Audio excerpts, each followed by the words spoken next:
Frank Lucas came to Bumpy with something he'd been holding for years. The truth about betrayal, about loyalty, about the woman Bumpy trusted most. 24 hours later, Harlem would see a different man entirely. Chapter 1. The Confession. Frank Lucas didn't look like a man about to destroy a world. He sat across the table, hands folded, steady, but his eyes carried something heavy.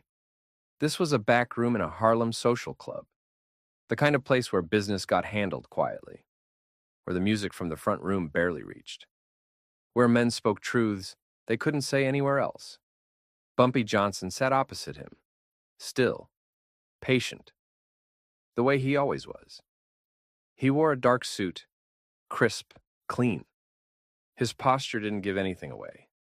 He'd heard confessions before, heard men beg, heard men lie, that heard men try to bargain their way out of corners they'd painted themselves into.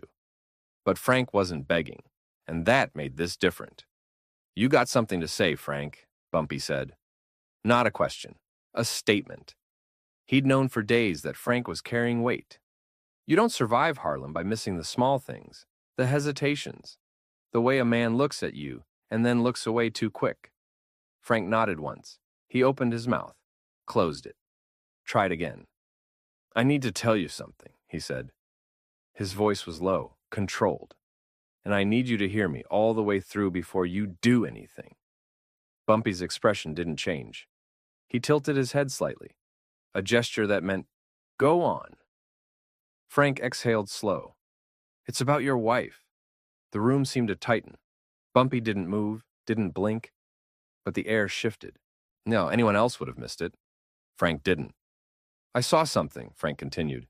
His words were careful now, measured. 3 weeks ago, late. I was coming back from a pickup on 145th. I wasn't looking for trouble, wasn't looking for anything. He paused. Bumpy waited. "I saw her," Frank said.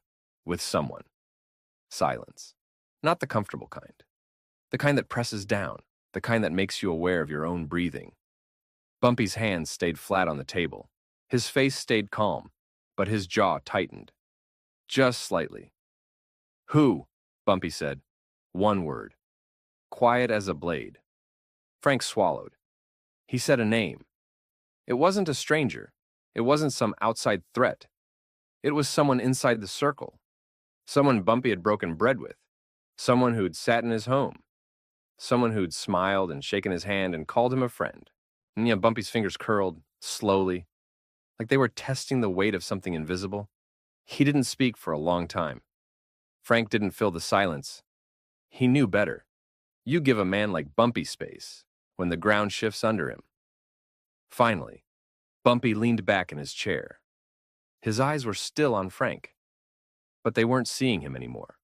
They were somewhere else. Somewhere colder. "You sure?" Bumpy said. "I'm sure." "You see them talking, or you see more than that?" Frank's throat worked. More than that.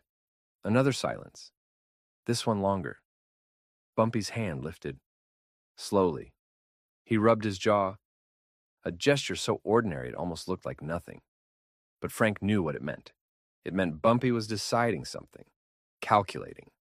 Weighing options that didn't have good answers. "Why are you telling me this now?" Bumpy asked. His voice was still even, still controlled, but there was an edge underneath. 3 weeks, Frank. You sat on this for 3 weeks. Frank met his eyes. "Because I didn't want to be the one to say it. Because I hoped I was wrong. Because I kept thinking maybe it was a mistake. Maybe I misread it." "But you didn't." "No," Frank said, "I didn't." Bumpy nodded once. Slow. He stood up. Frank tensed. Not visibly, but his shoulders tightened. His breathing changed. He didn't know what was about to happen. Nobody ever really knew with Bumpy. That was part of the power, the uncertainty, the restraint that could break in any direction. But Bumpy didn't reach for him. He didn't raise his voice. He just stood there, looking down at Frank, his face unreadable. "You did right," Bumpy said quietly, "telling me." Frank exhaled. No, he hadn't realized he'd been holding it. Bumpy walked toward the door, slow, deliberate. He stopped with his hand on the knob, and he didn't turn around. "Don't talk about this," he said. "Not to anyone. Not ever." "I won't." Bumpy opened the door. The music from the front room spilled in. Laughter. Voices. Life continuing like nothing had changed. He stepped through and closed the door behind him. Frank sat alone in the silence. He'd done what loyalty demanded, but he knew what he'd just set in motion. And he knew that in 24 hours, Harlem would feel different. Chapter 2. The King of Harlem. To understand what broke, you have to understand what was built. Bumpy Johnson didn't rule Harlem through fear alone. Fear was easy. Any man with a gun and no conscience could make people afraid. Harlem had seen plenty of those. No, they came loud. They burned bright. They disappeared fast. Bumpy was different. He ruled through respect, through presence, through the kind of power that didn't need to announce itself because everyone already knew. He'd been in the game since he was young. Came up under Stephanie St. Clair, Madame Queen, back when the numbers racket was the heartbeat of Black Harlem. He learned from her. Learned that the streets weren't just about muscle. They were about loyalty, about protecting your own, about making sure the community saw you as more than just another gangster squeezing them dry. When the Italians tried to move in, Bumpy didn't hide. He stood firm. He negotiated when he could. He pushed back when he had to. He made it clear that Harlem belonged to Harlem, that outsiders paid a price. That respect went both ways. No, people remembered that. They remembered when he walked through the neighborhood and stopped to talk. Not performative, not for show, just checking in. Making sure the older women had what they needed. Making sure the kids stayed out of trouble. Making sure the small business owners weren't getting leaned on by cops or competitors. He was a criminal, yes, but he was their criminal. And in a world that gave Black folks very few protections, that mattered. His home was sacred ground, not because of security, not because of guns or gates, because of what it represented. It was the one place where the weight came off, where the legend could be a man, where the calculations and the constant vigilance could rest. That's where his wife lived. She wasn't in the game. She didn't run numbers, didn't manage corners. I didn't sit in on meetings where territories got divided and problems got solved. She was the separation, the line between the streets and the life he was trying to protect. She knew what he did. Of course she did. You don't live with a man like Bumpy and stay ignorant. But she didn't ask for details, didn't press. She gave him space to be something other than the King of Harlem when he walked through that door. She was elegant, poised, the kind of woman who carried herself with quiet dignity, who could host a dinner and make everyone feel welcome, who never raised her voice, but somehow commanded a room anyway. Bumpy trusted her completely. In a life where trust was currency, where one wrong word to the wrong person could mean prison or worse. She was the vault, the keeper of everything he couldn't say out loud, and the person who saw him at his weakest and never used it against him. He'd built walls around everyone else. With her, the walls came down. That was the deal. The unspoken agreement. He'd give her stability, protection, a life insulated from the violence and chaos. And she'd give him peace, a center, a reason to believe that all the blood and strategy and sleepless nights were building towards something real. It wasn't romantic in the movie sense. It was deeper than that. It was partnership, the kind forged not in passion but in years of shared silence, in knowing when to speak and when to let things rest, in building something together that the streets couldn't touch, or so he thought. Bumpy had enemies, plenty of them. Rival crews who wanted his territory, cops who wanted him behind bars, feds who'd been circling for years, Italians who still resented the deals he'd forced them into. He expected threats from those directions. He planned for them, anticipated moves, kept people close but not too close, trusted carefully, verified constantly. But he never planned for this. He never thought the threat would come from inside, from the one place he'd let his guard down. Betrayal from an enemy is business. You handle it. You move on. Betrayal from someone you love is different. It doesn't just threaten your empire. It threatens the belief system that holds the empire together. If you can't trust the foundation, what's the point of the structure? Bumpy had spent decades building power.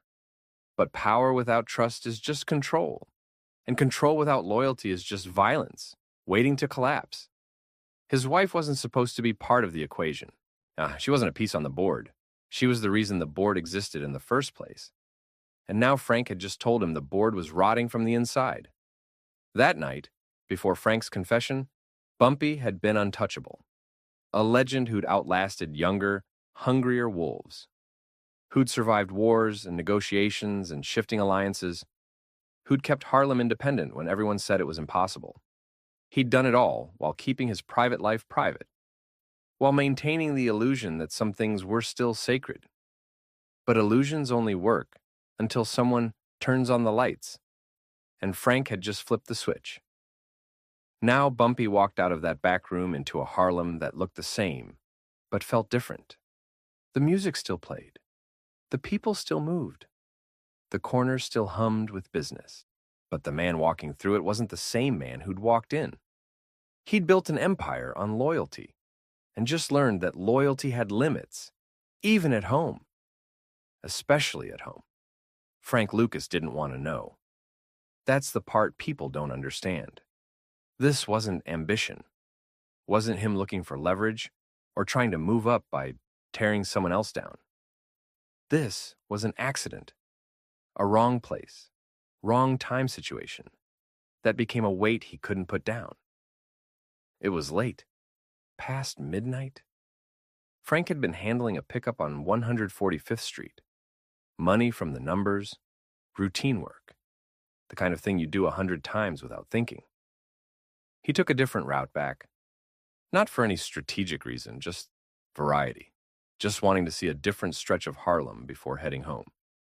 That's when he saw the car, parked on a quiet side street, an engine off, windows slightly fogged. He wouldn't have looked twice, except he recognized it. Bumpy's car. Not the one Bumpy drove himself. The one his wife used. Distinct enough that people in the neighborhood knew it, respected it, gave it space. Frank slowed. His first thought was concern. Was she in trouble? Was someone bothering her? He approached carefully, quietly. That's when he saw them. She wasn't alone. There was a man in the passenger seat, leaning close, too close. Frank's stomach dropped. He stood there, frozen, watching something he had no business watching, something he couldn't unsee. It wasn't violent, wasn't a struggle. It was intimate, the kind of closeness that doesn't come from a single moment, the kind that builds over time, over repeated meetings, over trust that shouldn't exist between these two people. Frank recognized the man. That made it worse. This wasn't some stranger, some outside element. This was someone from the inner circle, someone who'd sat at Bumpy's table, someone who'd looked Bumpy in the eye and smiled and acted like family. Frank backed away, slow, quiet, his heart pounding in his chest. He walked 6 blocks before he stopped shaking. And then he had to decide what to do with what he knew. The easy answer was nothing. Say nothing. See nothing. Forget it ever happened. That's what most people would do. That's the safe play. You don't insert yourself into a situation like this. You don't volunteer for the fallout. But Frank wasn't most people. He'd been brought up in this life with a code, loyalty above everything. And then loyalty didn't just mean keeping Bumpy's secrets. It meant protecting him from threats he couldn't see. This was a threat. Maybe not the kind that came with guns, but the kind that could destroy him from the inside. The kind that made him vulnerable in ways the streets never could.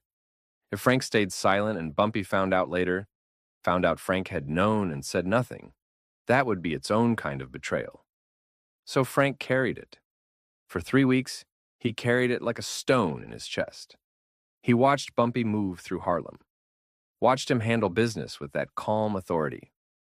Watched him make decisions that affected hundreds of people. And Frank knew something Bumpy didn't. It ate at him. He started drinking more, not enough to be obvious. Just enough to dull the edge, to help him sleep at night.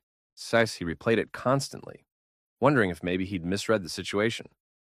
Maybe it was innocent. Maybe they were just talking. But he knew better. You don't meet someone in a parked car at midnight for conversation. You don't lean in that close if there's nothing to hide.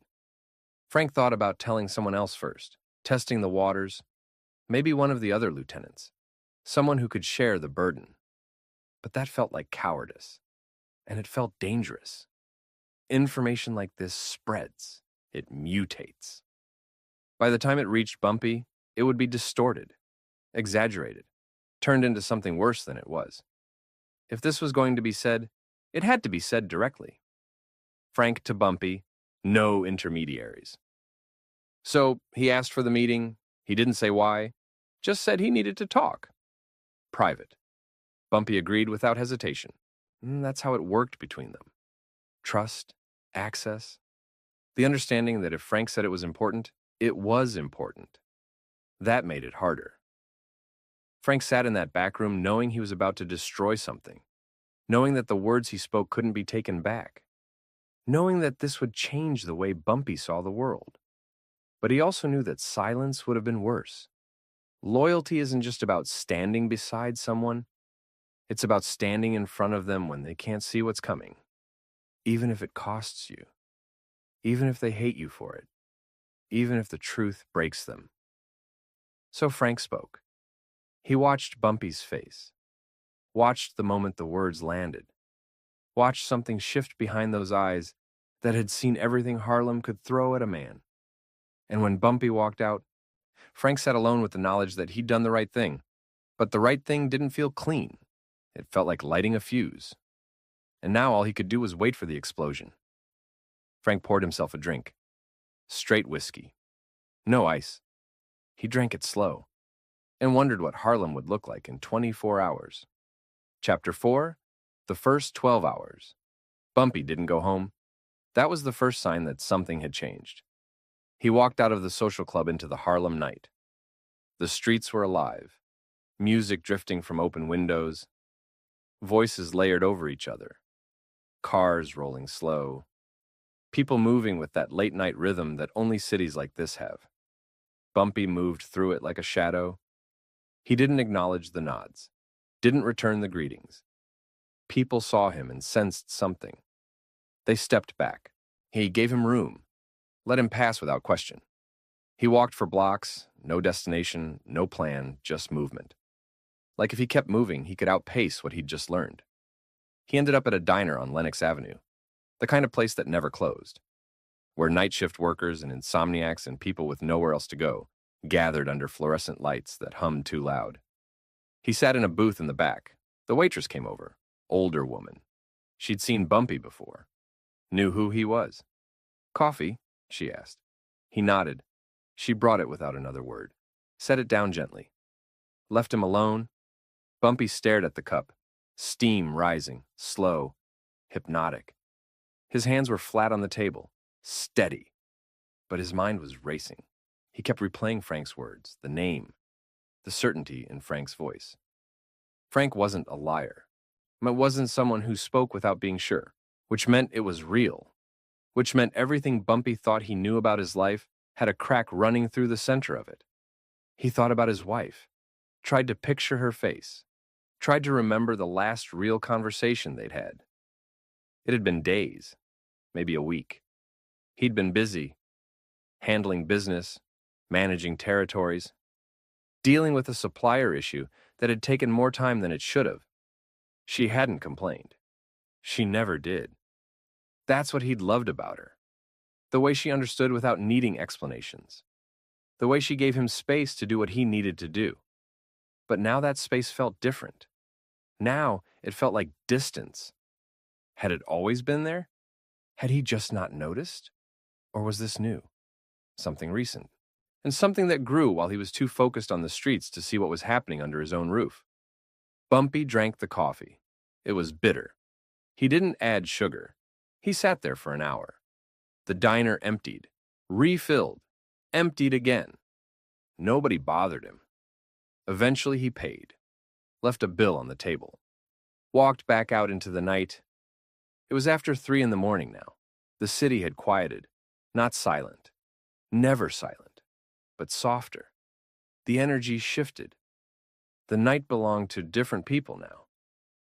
Bumpy found himself on 116th Street, near the Teresa Hotel, a place that meant something once, where Malcolm had stayed, where black excellence gathered when the rest of the city wouldn't have them. He stood on the corner, hands in his pockets. A police car rolled past, slow. The cops inside looked at him. He looked back. They kept driving. Bumpy almost smiled. Almost. Even now, even in the middle of this, the streets still respected the lines. He thought about going to the man's house, the one Frank had named. Thought about walking up those steps, knocking on that door, watching the recognition turn to fear. It would be easy. One conversation, one moment of clarity, and then a decision. But Bumpy didn't move. Not yet. Because this wasn't about rage. It wasn't about immediate violence. That's what lesser men did. They acted on impulse. They burned everything down because their pride got wounded. Bumpy had built an empire by thinking 3 moves ahead. And this required more than 3 moves. This required understanding. He needed to know how deep it went, how long, whether it was just physical or something more. Whether his wife had betrayed him out of loneliness or calculation. Whether she still loved him or had just been playing a role. He needed to know if this could be fixed, or if it needed to be erased. By dawn, Bumpy was sitting on a bench in Marcus Garvey Park. The sky lightened slowly. Gray first, then orange along the edges. Early risers started appearing. People heading to work. Old men with their newspapers. Mothers with children bundled against the cold. Harlem waking up. Bumpy watched it all. He hadn't slept. Didn't feel tired. He felt clear. The shock had worn off. The disbelief. The part of him that wanted to deny what Frank had said. Now there was just cold calculation. He stood, brushed off his coat. He walked to a payphone on the corner, dropped in a coin, dialed. It rang twice. A man answered, a voice rough from sleep. "It's me," Bumpy said. "I need you to watch someone. Don't approach. Don't interfere. Just watch. I want to know everywhere she goes, everyone she talks to, everything." "Who?" Bumpy told him. There was a pause on the other end. A moment of surprise quickly swallowed. "Understood." Bumpy hung up. He made 2 more calls. Same instructions, different people. He was building a picture, gathering information, confirming what Frank had told him, and seeing if there was more. By mid-morning, Bumpy was back in his office. A legitimate front. A consulting business that didn't consult on anything legal. He sat behind the desk, paperwork in front of him that he didn't read. His lieutenant came in, young guy, sharp. "You good, boss?" Bumpy looked up. His face gave nothing away. "I'm fine. What do you need?" They talked business, distributions, a problem on 125th that needed handling, a meeting with the Italians later that week. Bumpy handled it all with the same calm authority he always had. Nothing in his voice, nothing in his posture, nothing that suggested the ground had shifted beneath him. But inside, he was counting hours, watching the clock, waiting for the reports to come back. By noon, the first call came in. His wife had left the house. Normal routine, grocery shopping, a stop at the bank. Nothing unusual. Bumpy thanked the caller, hung up. He leaned back in his chair. His hands were folded, calm, but his jaw was tight. He thought about going home, confronting her now, getting it over with. But that wasn't the play. The play was patience. The play was information. The play was making sure that when he finally acted, it was precise, calculated, final. So he waited. The afternoon bled into evening. More reports came in, more mundane details. His wife at home, cooking, reading, nothing that suggested guilt or panic. Either she didn't know that Bumpy knew, or she was a better actor than he'd ever given her credit for. By nightfall, Bumpy was still in his office. 18 hours had passed since Frank's confession. 18 hours of silence, of watching, of gathering pieces. Bumpy stood, put on his coat. He walked to the window, looked out at Harlem, his city, his kingdom. He'd protected it for decades, fought for it, bled for it, but he couldn't protect his own home. That realization settled over him like frost. He turned away from the window. Tomorrow, he would act. Tomorrow, the 24 hours would be complete, and Harlem would see what happened when you betrayed a king, not with noise, not with spectacle, with something colder, something permanent. Chapter 5. The Reckoning. 24 hours. Bumpy walked through his front door at exactly the same time Frank had told him the truth. Full circle. His wife was in the living room, reading, a lamp on beside her. Soft light. The kind of domestic scene that used to mean peace. She looked up when he entered, smiled. "You're home early," she said. Bumpy didn't smile back. He closed the door behind him, locked it. The sound of the deadbolt sliding into place seemed louder than it should have been. Her smile faded. She set the book down slowly. Her hands rested on her lap, composed, but her eyes were watching him now, or reading him the way you read someone when you know something's changed. "We need to talk," Bumpy said. His voice was quiet. Even, no anger, no heat. That made it worse. She nodded. "All right." Bumpy crossed the room. He didn't sit. He stood near the window, hands in his pockets, looking at her from a distance that felt intentional. "I'm going to ask you something," he said, "and I need you to understand that I already know the answer. So don't insult me by lying." Her face went still. The composure was still there, but underneath it something flickered. Recognition, maybe fear, maybe resignation. "All right," she said again, quieter this time. Bumpy let the silence stretch. Let it fill the room. Let her sit in it. Then he said a name, the man's name, the one Frank had given him. His wife's hands tightened in her lap. No, just slightly, just enough. She didn't deny it, didn't ask what he was talking about. She just looked at him, and in that look, he saw the confirmation he didn't want. "How long?" Bumpy asked. She hesitated. "Does it matter?" "It matters to me." She exhaled slowly. 4 months. 4 months. Not a mistake. Not a single moment of weakness. 4 months of decisions, of planning, of choosing to betray him over and over again. Bumpy's jaw tightened, but his voice stayed level. Why? It wasn't an angry question. It was genuine. He wanted to understand. Needed to understand. She looked down at her hands. "You're never here, Bumpy." "I'm building something for us." "For Harlem," she corrected, soft but firm. "Everything is for Harlem, the streets, the business, the territory. I'm just part of the scenery." "That's not true, isn't it?" She looked up at him now. Her eyes were wet, but she wasn't crying.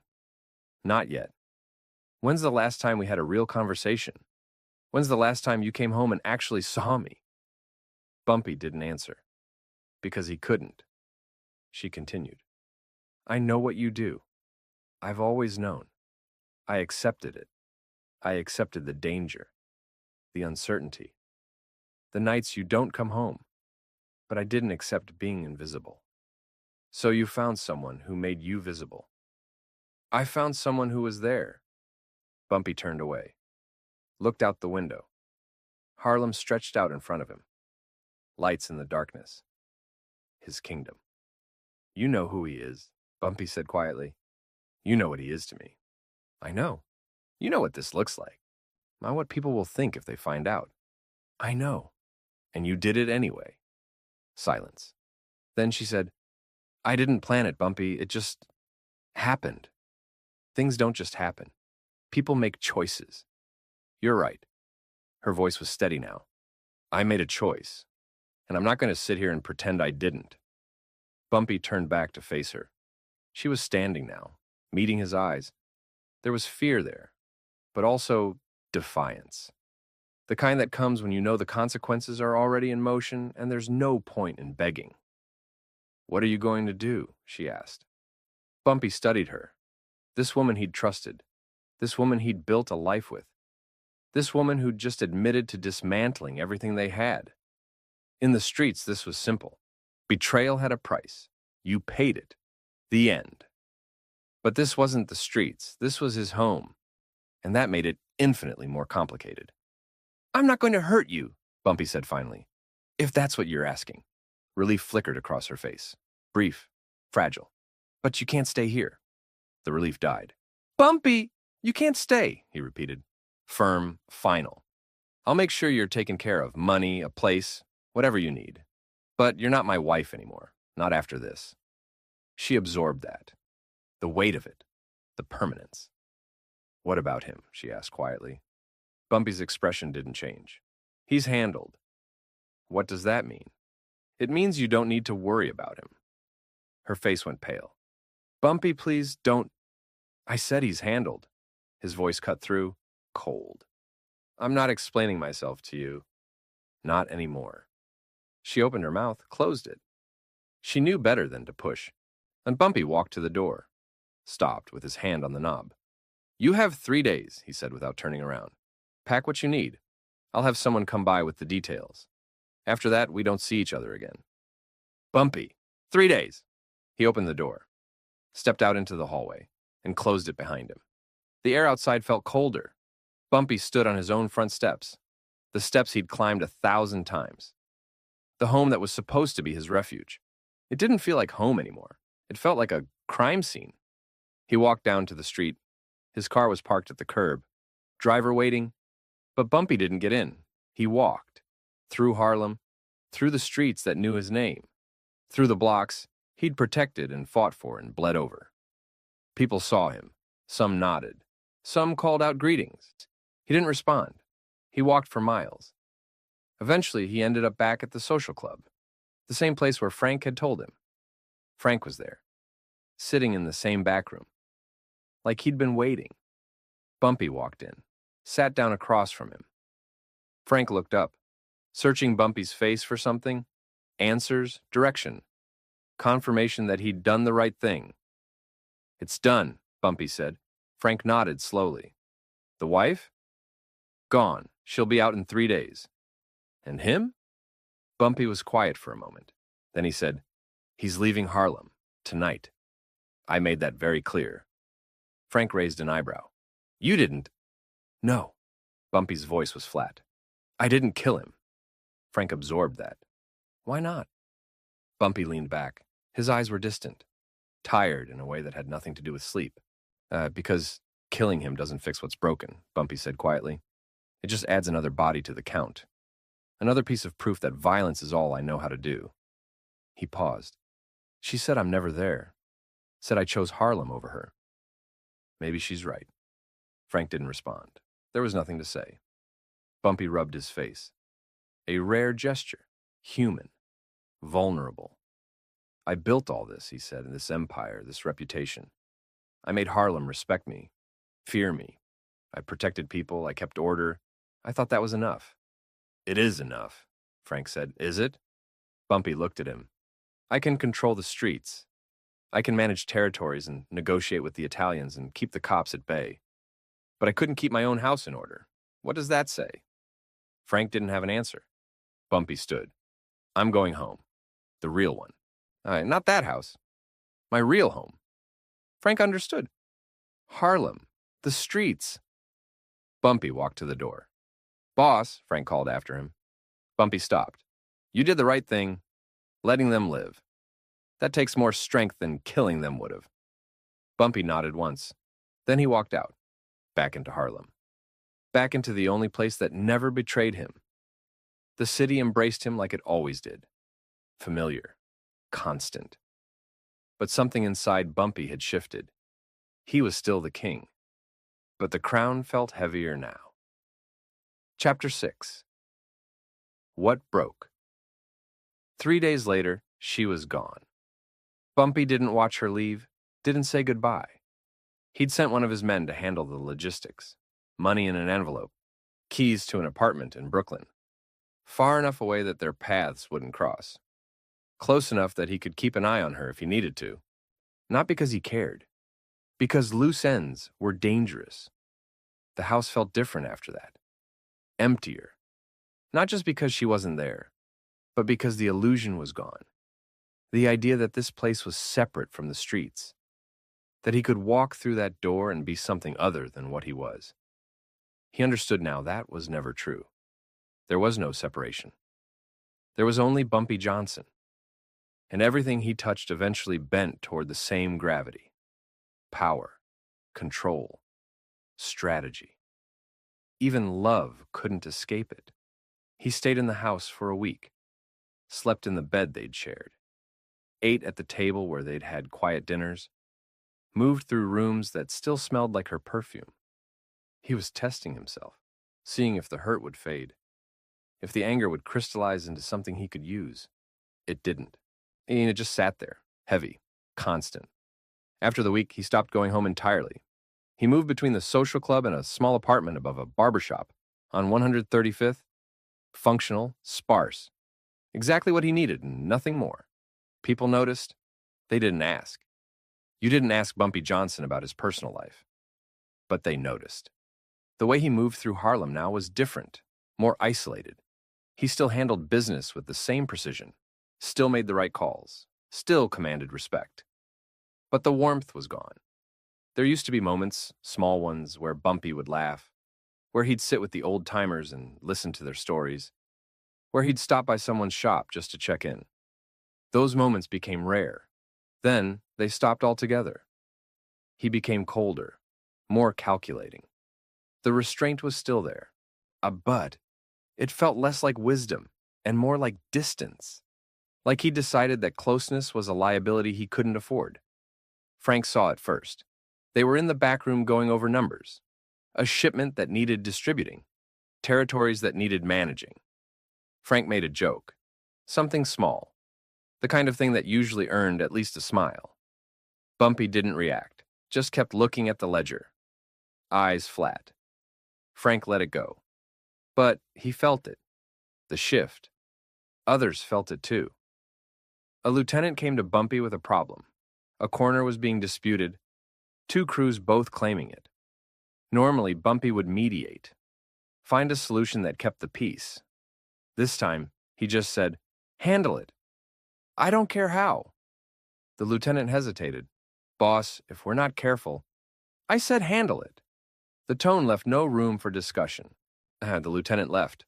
The corner got handled, with violence, more than necessary. Word spread. People started realizing that Bumpy's patience had limits now, that the calm that used to feel reassuring now felt dangerous, like a storm that hadn't decided where to land yet. Months passed. Bumpy still ruled Harlem, still held his territory, still commanded loyalty. But the man behind the legend was fading.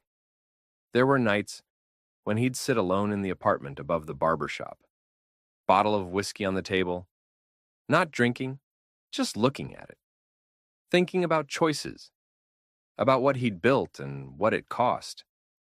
He thought about his wife sometimes, wondered where she was, if she was happy, if she ever thought about him.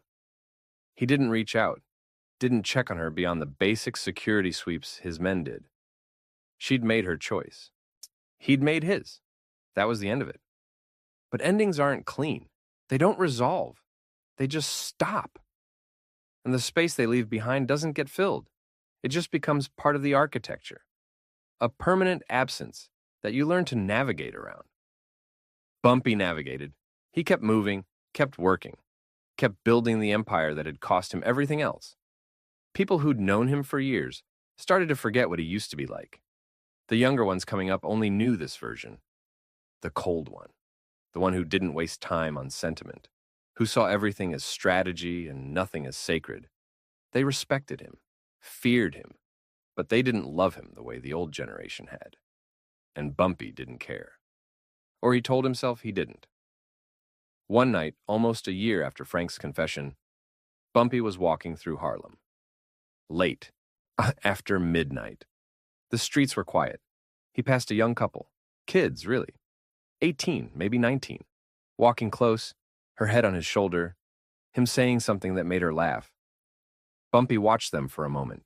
They didn't see him, didn't notice the legend passing by. They were in their own world, the kind of world where betrayal was something that happened to other people, where trust was still easy. Bumpy kept walking. He felt something twist in his chest. Not quite pain, not quite envy, Just recognition. He'd had that once, or thought he had, and now it was gone. Not because someone took it, but because it was never really there. Or it was there and he hadn't protected it. Or he'd protected it wrong. Or there was no right way to protect it because power and intimacy don't coexist. He didn't know which version was true. Maybe they all were. By the time he got back to the apartment, the feeling had passed. He poured himself a drink. This time, he drank it, sat in the dark, thought about legacy, what he'd leave behind, streets that ran smooth, territories that stayed protected, a system that worked even when he wasn't there to manage it. That was something. That mattered.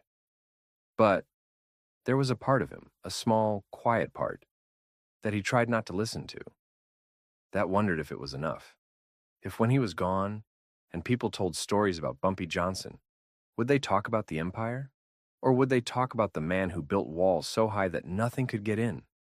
Not even the people he loved. The drink burned going down.